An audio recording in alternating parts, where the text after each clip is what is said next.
Our dear former Vice President, Your Excellency Pastor Professor Yemi Osibanjo, SANGCON. Pastor Professor Yemi Oluleke Osibanjo.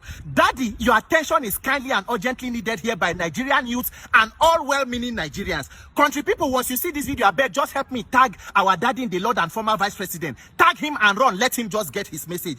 Your Excellency, sir, there is problem in the land. Daddy, you cannot afford to be silent at a critical point like this. Because, Daddy, you are not just a politician, no, you are also a spiritual father. Daddy in the Lord. But, Your Excellency, I just want to begin by asking you a simple question with all due respect. Pastor Yemi Osibanjo, what exactly do you want to be remembered for? What is the legacy you want to leave behind as a leader in this country? Not just as a politician who served this country as Attorney General of Lagos State and also Vice President, but having occupied those offices also as a spiritual father.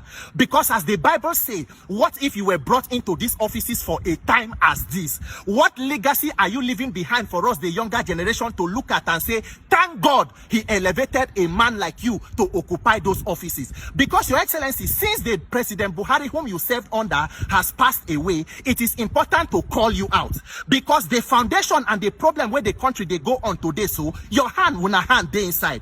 The actions you people took in your administration laid the foundation for what Nigeria is also experiencing today. So you cannot afford to be silent, Your Excellency, because if nobody will tell you, let us be honest with you, the 8 years Nigerians endured under yourself and Buhari as president and vice were a monumental disaster to all of us. It was a catastrophic problem that is still ongoing up till date. Your Excellency, it been there so bad to the point where we say during campaign yourself and Buhari will have been, they shadow us, they show us that you were drinking tea with sachet Milo. At the end of your 8 years, a good number of Nigerians could not even afford sachet Milo due to hunger, poverty, inflation, insecurity, all combined. You know everything that happened under that administration, the infamous trader money, all of the issues that went on, how you sack a DSS director. Buhari came back, did not only remove the person you put there, but recall somebody who had gone on retirement and made him DSS director. The recklessness and irresponsibility was at that level. It was unprecedented. Today for country, there is a lot of talk going about insecurity and genocide, the killing of Christians, and the silence of a lot of you have been very audible. We are not hearing your voices talking about how to salvage the remains of this country.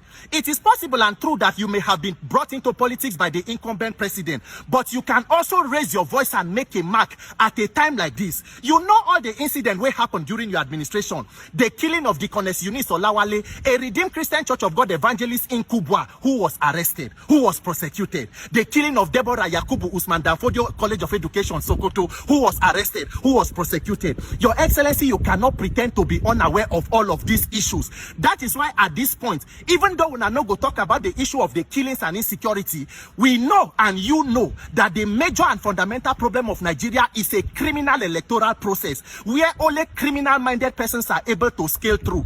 If not, let us ask you the question. You contest APC presidential primaries, Your Excellency. Waiting happen. Yourself, you know how the thing they go now. Why is it that our electoral process cannot allow men of character to scale through? Currently, the National Assembly is carrying out and considering bills to amend the 2022 Electoral Act. We need men of character, men of stature and voices to speak up and put pressure on the incumbent government to do the right thing. You have a voice, you have a platform. You can also join and support the Nigerian youth, that even if you people had made some mistake in the past, you can use today to begin to right the wrongs, so that you leave a legacy that you did your best to salvage a nation that was at the brink of complete collapse. Our dear former Vice President, you be professor of evidence law. You know they see the evidence of electoral malpractice and rigging. You see the evidence during APC primaries now. Will you say that you are not aware?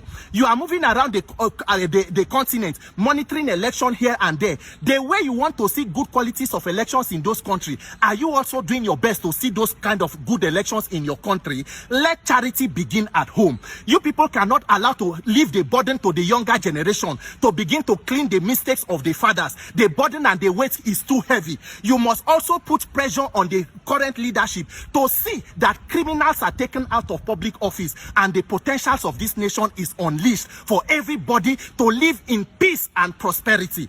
Our dear former vice president, we do not just want you to be known as a leader or a politician or a man who just bought the title of pastor or carry the Bible around. For the sake of the Bible you carry and the title you bear, let it be known that you truly feared God and loved his people, and you did all your best to help your country, both in office and out of office.